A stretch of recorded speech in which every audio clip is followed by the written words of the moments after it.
Nous avons découvert Rotastic lors du Festival du jeu vidéo 2010 sur le stand Focus Home Interactive.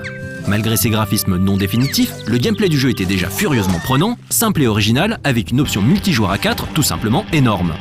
Pour rappel, le principe de Rotastic est le suivant. On dirige un petit personnage qui peut s'accrocher à n'importe quel moment à l'aide d'une corde à un point d'ancrage pour se balancer rapidement à travers l'écran, s'emparer des joyaux et ainsi ouvrir une porte qui permet de passer au niveau suivant. 30 secondes à peine sont nécessaires pour prendre en main le jeu.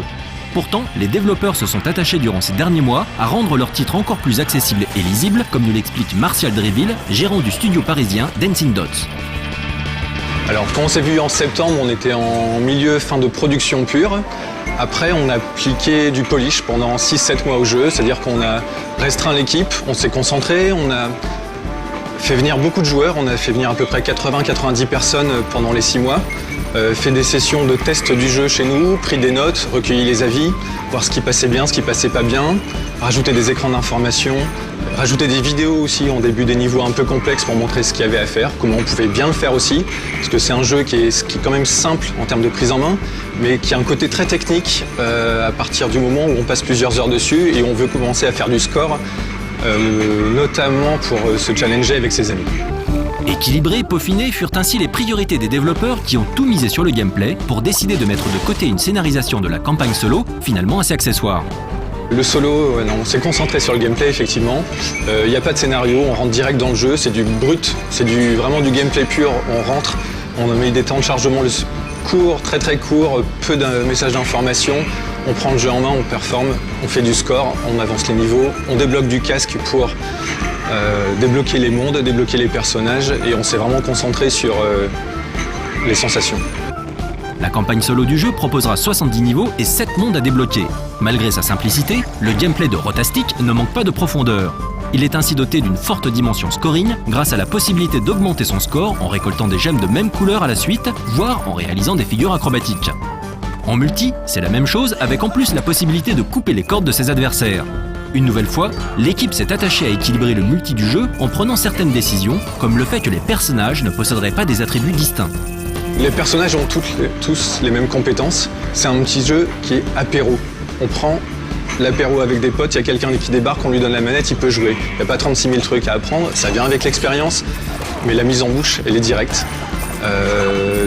Donc pour le multi, l'équilibrage il se fait entre les joueurs et pas entre nous. Il n'y a pas de skill spécifique à chaque personnage. Tout le monde est sur un pied d'égalité, ça démarre tout de suite. Un jeu apéro. Il est vrai que cette description convient tout à fait à Rotastic, même si le cocktail gameplay qu'il propose, aussi rafraîchissant soit-il, n'a pas été simple à doser. Il y avait vraiment 2 grosses difficultés. La première, effectivement, c'est de trouver l'idée. Mais l'idée, c'est pas une idée où on se réveille un jour. On a commencé à tester la mécanique de déplacement autour de points d'accroche. Et au début, il fallait pomper. C'était un petit peu pénible à jouer et quelqu'un a eu l'idée d'accélérer automatiquement. Et donc la mécanique de jeu qui se joue avec un seul bouton sur le pad de la Xbox, elle est née au bout de 2 mois seulement. Donc on applique la méthode Nintendo, c'est-à-dire qu'on prototype, on jette, on continue, on laisse mûrir et puis un jour, si ça débouche sur quelque chose et qu'on vraiment on sent qu'on a quelque chose, on y va. La deuxième difficulté du jeu, ça a été qu'on a un titre où on a un déplacement qui est facile, mais qui est aussi nouveau. Un jeu de plateforme, on a la gravité, on se déplace sur des plans, il y a des plateformes, on saute. Alors, Rotastic, on se déplace sur l'écran assez librement et on n'avait pas de jeu référence à ce niveau-là. Il y a 2 ans, j'ai vu quelques titres récemment avec des mécaniques de déplacement autour de points d'accroche, mais il n'y en avait pas il y a 2 ans, il n'y avait aucune référence. Donc on avait tout le jeu à construire sans pouvoir consulter ce qui avait été fait. Donc on est sur quelque chose de relativement nouveau. Il n'y a pas de référence, donc on a essayé plein de choses. Et en fait, on a essayé trop de choses. On s'est pris un petit peu les pieds dans le tapis. On a mis 4-5 mois à se recentrer sur une expérience de jeu qui soit dégagée de tout ce qui est superflu. À un moment du développement, Dancing Dots a ainsi envisagé de créer des niveaux plus grands avec un scrolling.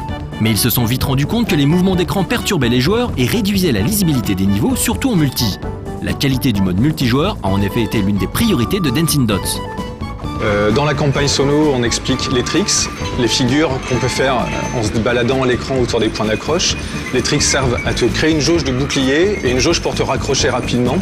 Ça te donne un avantage clair en multi et c'est quelque chose qu'on explique tout doucement au niveau du solo. Et on fait aussi des matchs contre des IA, contre d'autres personnages en solo pour avoir un petit peu un feeling de ce que ça peut donner en multi et se faire la main. Si Rotastic ne propose pas d'histoire, il bénéficie d'un univers original ainsi que d'une patte graphique qui répond à une nécessité, la lisibilité. On était parti sur l'univers viking, donc c'est du médiéval viking, c'est pas du médiéval fantastique, c'est plutôt du viking fantastique. On a fait beaucoup d'essais, on s'est laissé beaucoup de temps, on a jeté beaucoup de choses aussi, on a fait des essais en 3D, on était parti sur la 3D au début avec des ombres projetées, etc. Et ce qui a guidé l'aspect patte graphique du jeu, c'est la lisibilité. On voulait que le gameplay soit hyper limpide, c'est un jeu qui va quand même assez vite quand on est à 4 joueurs.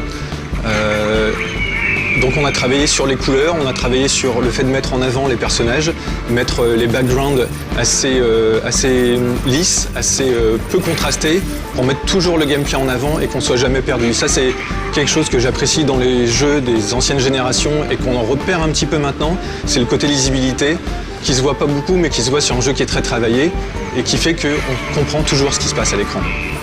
Doté de nombreuses animations très rigolotes et parfois assez sanglantes, Rotastic devait au départ être bien plus gore.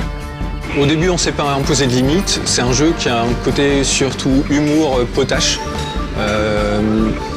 Donc on n'a pas trop pensé à se censurer. On a laissé libre cours à ce qu'on avait envie de faire. On a fait quelques petites retouches à la fin pour homogénéiser le jeu. Parce que même pour nous, il y avait certains moments où on ne voyait pas l'intérêt de mettre du gore. Par petites touches, c'est sympa. Il y a des moments où il y avait des effluves de sang, ça sortait du cadre du jeu. Ça attirait l'attention pour rien et en plus ça choquait les gamins. Et quand moi j'ai vu au festival du jeu vidéo des gamins de 6 ans, 9 ans jouer à mon jeu, j'ai trouvé ça dommage et j'ai voulu que ce soit un jeu pour toute la famille. Donc à partir de ce moment-là, on a recentré un tout petit peu. On a coupé 3% de ce qu'on a fait en graphisme, mais c'était pas grand-chose, pour que le jeu ce soit un jeu pour toute la famille, parents, enfants, pour tout le monde. Terminé, le jeu est en ce moment en phase d'approval pour faire éventuellement partie du prochain Summer of Arcade de la Xbox 360. Un enjeu important pour Dancing Dots et Focus Home Interactive, comme nous l'explique Martial.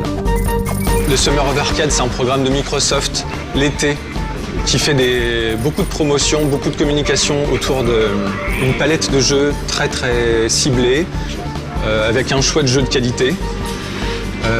Ça sert aussi à contrebalancer le fait qu'en été, il n'y a pas beaucoup de grosses sorties en magasin. Donc on se retrouve avec des jeux frais, innovants l'été.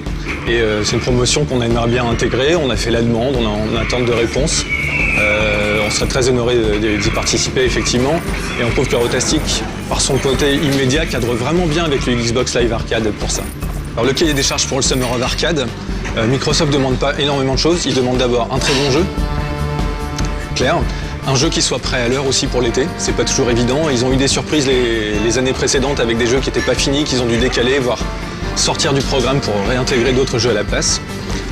Ils demandent aussi une campagne de communication autour du jeu qui soit au niveau.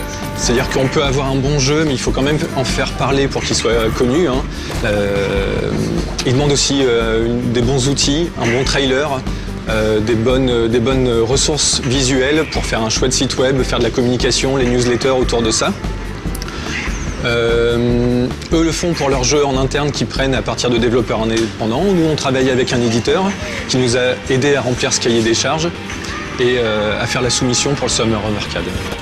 Une commission devrait ainsi rendre son verdict dans les semaines qui viennent et on espère vraiment que cette production française d'excellente qualité sera sélectionnée.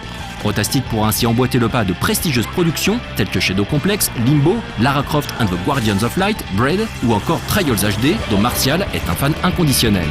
On croise les doigts pour eux.